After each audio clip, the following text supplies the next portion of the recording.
Hi, I'm Suniti Solomon. I'm the managing trustee of Gaitonde Medical Education and Research Foundation.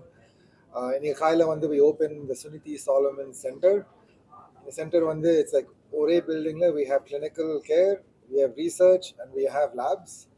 The purpose of this building is to really build capacity within India to do clinical trials, clinical research, develop antibodies, and really get India ready for the next pandemic and get India ready to solve the existing pandemics of HIV, TB, find out what is the problem, what is causing it, and give the young researchers and the scientists the the tools that they need to be able to solve this. In Sayandaram, we had a scientific symposium. I think we have a lot of guests who have joined us. From the side, there's Professor Gregory Lucas. He's a professor of medicine at Johns Hopkins University. He's been working with people who inject drugs in India almost for 20 years.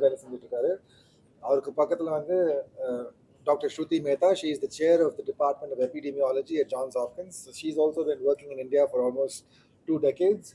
And Dr. Amita Gupta, she is the chief of the Division of Infectious Diseases at Johns Hopkins University. She's also been working mostly in TB and HIV in pregnant women for almost 2 decades.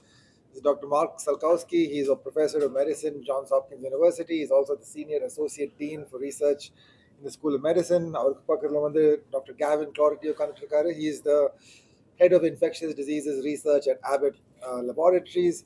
Dr. Paul Orwater, he's like the clinical director of services at Johns Hopkins University School of Medicine. In Sandra, we had a panel on identifying previous COVID-19 what worked, what did not work. Pandemic, what should we do to prepare ourselves for this pandemic? That's discussion. Plus, Dr. Amita Gupta, she's heading the Johns Hopkins India Institute. I'm on the program at Johns Hopkins Association with India. Go ahead and say. Well, thank you, Sunil, and hello, good evening to all of you. So I'm Dr. Amita Gupta, and at Johns Hopkins, we've been working with India now nearly a century. And as we've learned from the COVID pandemic, treating global challenges requires global collaboration. And it's something that we're very proud of, that working with many of the all over India to sort of work and address big global challenges such as infectious diseases, maternal child health, artificial intelligence, looking at health system strengthening. These are just some of the areas that require global solutions. And so by coming together with the best of some of the Indian institutions and the Johns Hopkins University, we've established the India Institute to create a superhighway of collaboration and engagement. And we look forward to sort of being able to take on big challenges together.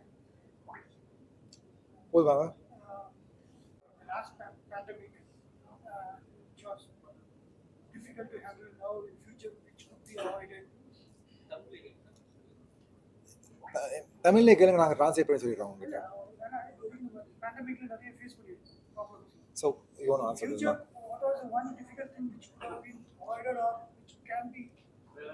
So in the previous pandemic, of all the different things that you're saying, what is that one challenge which you learned from the previous pandemic that we can prepare ourselves for the next pandemic? Well, there are many lessons learned from COVID-19 and how we move forward. I think one of the major lessons was the need to come together and work together and collaborate both with our own internal teams, but really across the planet, but also to communicate the research findings with that same uniform voice so that people around the world can learn from data derived from clinical research rather than other means that may not be scientifically valid.